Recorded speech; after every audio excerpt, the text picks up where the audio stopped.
फुर्सत नहीं छौ छियौ हम गजरी। टोला में बदनाम छियौ सब कहै छौ गजरी। प्यार करे के फुर्सत नहीं छौ छियौ हम गजरी।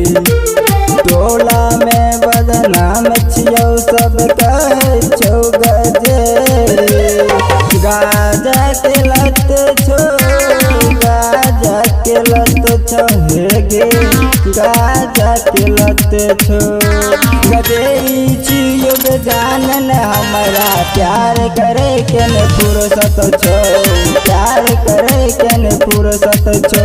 गजरी छियौ जानन हमरा प्यार करे के न फुर्सत छो, प्यार करे के न फुर्सत छो।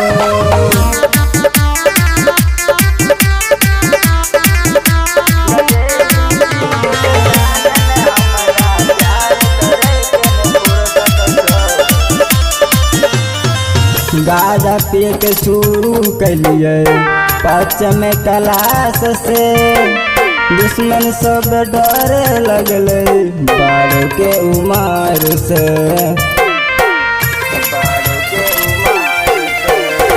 गाजा पिए के शुरू कलिए पश्चिम क्लास में। दुश्मन सब डर लगले 12 के उम्र से।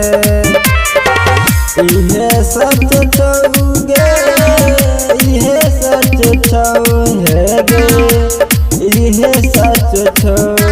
गजरी छियौ जानन हमरा प्यार करे के न फुर्सत छौ, प्यार करे के न फुर्सत छौ।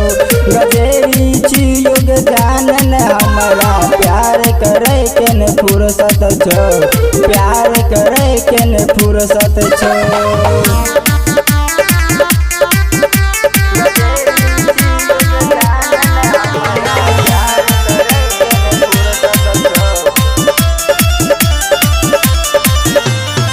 राइटर मनु के चाहिए सिस्टम अधीन गे। अशोक के दीवाना के बस आन धुन गे। अशोक दीवाना के बस आन धुन गे। अब बेदर्दी के बजते गे गाना।